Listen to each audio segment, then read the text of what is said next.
తొక్కిన విపక్షం. ఓట్ల చోరీ, ఎస్ఐఆర్ పైన 300 మంది ఎంపీల నిరసన.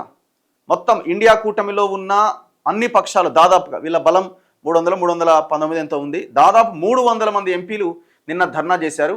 పాత పార్లమెంట్ భవనం మీదుగా ఈసీ ఆఫీస్కు ర్యాలీగా బయలుదేరిన ఇండియా కూటమి ఎంపీలు బ్యారికేడ్లను దాటుకొని వస్తున్న మహువా, అఖిలేష్ యాదవ్. ఒకసారి అది కూడా చూడొచ్చు, ఆ ఫోటోలు కూడా చూడొచ్చు. ఓట్ల చోరీ, ఎస్ఐఆర్ పైన 300 మంది ఎంపీల నిరసన. పార్లమెంట్ నుంచి ఎన్నికల సంఘం కార్యాలయానికి ఇండియా కూటమి ఎంపీల భారీ నిరసన ప్రదర్శన. ర్యాలీలో పాల్గొన్న లోక్సభ, రాజ్యసభ విపక్ష ఎంపీలు, మధ్యలోనే అడ్డుకొని నిర్బంధించిన ఢిల్లీ పోలీసులు, బ్యారికేడ్లు ఎక్కి నిరసన తెలిపిన మహిళా ఎంపీలు, పోలీసులతో వాగ్వాదం, తోపులాట, తీవ్ర ఉద్రిక్తత.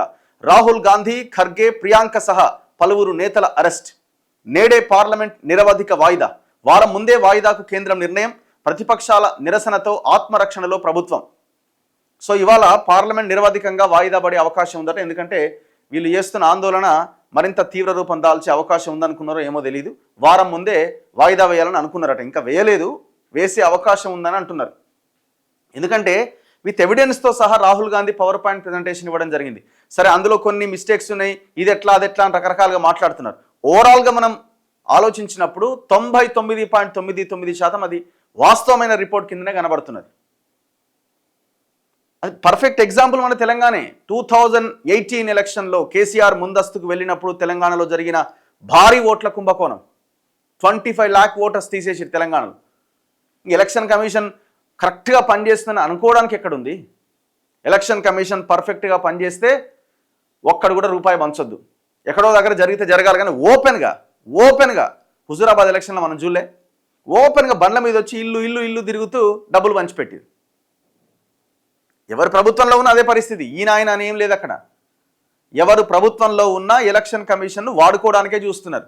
స్టేట్లో అయితే స్టేట్ ఎలక్షన్ కమిషన్ని స్టేట్ గవర్నమెంట్, సెంట్రల్ అయితే సెంట్రల్ ఎలక్షన్ కమిషన్ని సెంట్రల్ గవర్నమెంట్లో ఉన్న పార్టీ.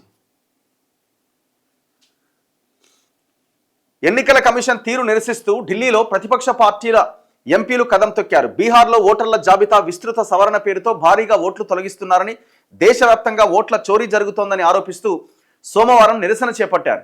అయితే ఇక్కడ ఇంకొకటి ఏంటంటే, బీహార్ నుంచి స్టార్ట్ చేశారు ఓట్ల జాబితా సవరణ అని. బీహార్లో దాదాపు కొన్ని లక్షలాది ఓట్లని తొలగించడం జరిగింది. సో ఇట్లా దేశవ్యాప్తంగా ఈ జాబితా సవరణ చేయబోతున్నారట. సో దీన్ని నిరసిస్తున్నారు. ఎట్లా పోతే ఇన్ని లక్షల ఓట్లు అన్నది వాళ్ళు. పార్లమెంట్ భవనం నుంచి ఈసీ కార్యాలయం దాకా ఎంపీలు ప్రదర్శన చేపట్టగా వారిని ఢిల్లీ పోలీసులు మార్గమధ్యంలోనే అడ్డుకొని నిర్బంధించారు.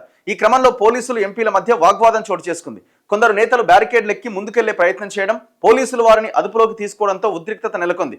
ఇద్దరు మహిళా ఎంపీలు కళ్ళు తిరిగి పడిపోయారు. ఎంపీల శాంతియుత నిరసన అడ్డుకోవడం ప్రజాస్వామ్యాన్ని ఖూనీ చేయడమే అని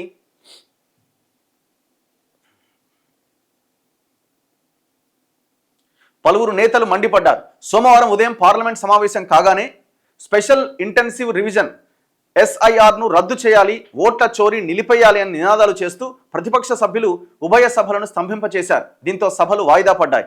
అనంతరం ఉభయ సభలకు చెందిన దాదాపు 300 మంది ఇండియా కూటమి ఎంపీలు అక్కడి నుంచి ఎన్నికల కమిషన్ కార్యాలయానికి ప్రదర్శనగా బయలుదేరారు.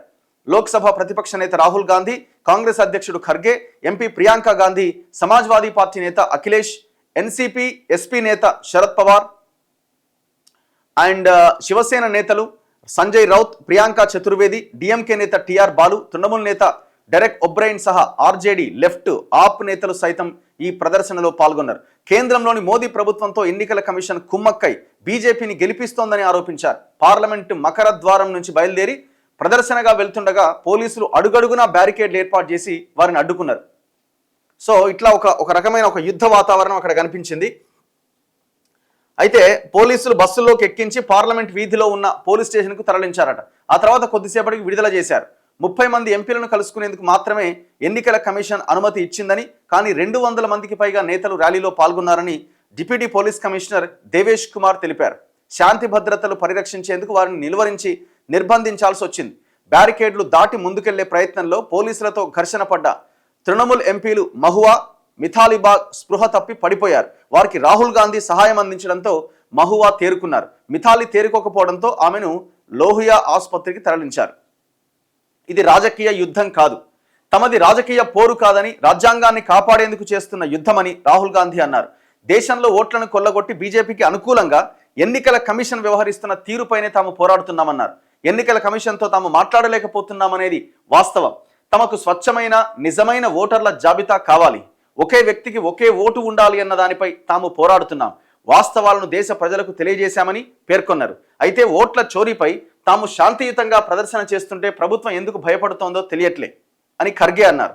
మరోవైపు రాహుల్ గాంధీ లేవనెత్తిన ప్రశ్నలకు ఎన్నికల కమిషన్ జవాబు ఇవ్వకుండా ప్రమాణం చేయాలి అనడం విడ్డూరమని కాంగ్రెస్ ఎంపీ శశి థరూర్ వ్యాఖ్యానించారు. పోలీసులతో నిర్బంధించడం ద్వారా ప్రతిపక్షాల గొంతు నొక్కేశారని అఖిలేష్ యాదవ్ అన్నారు. ఇట్లా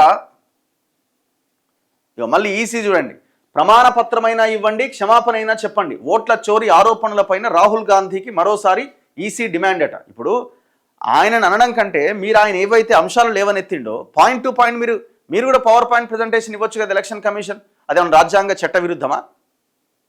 నువ్వు సంతకం చేసి మాకు ఇవ్వంటున్నారు. ఆయన ఎక్స్పోజ్ చేసిండు, అందులో అవాస్తవాలు ఉన్నాయి అనుకుందాం. తప్పులు ఉంటే మీరు కూడా ఇంకొక ప్రెస్ మీట్ పెట్టో ఇంకో పవర్ పాయింట్ ప్రజెంటేషన్ ఇచ్చో, లేదు ఇది వాస్తవాలు కాదు ఇది అవాస్తవాలని చెప్పే ప్రయత్నం చేయొచ్చు కదా. ఎందుకు జరగట్లే? కానీ దీనికి మంచి రెస్పాన్స్ అయితే వస్తున్నది. ఎందుకంటే ప్రజలు కూడా ఎలక్షన్ కమిషన్ పట్ల ఈ వ్యవస్థ పట్ల ఇదైపోయి ఉన్నారు. ఎందుకంటే చాలా సందర్భాల్లో వాళ్ళకు అర్హత ఉన్నా వాళ్ళ ఓట్లు లేకుండా పోతున్నాయి ఆ ఓటర్ లిస్టులో. ఇది మనం కనబడుతున్నది ప్రతిసారి.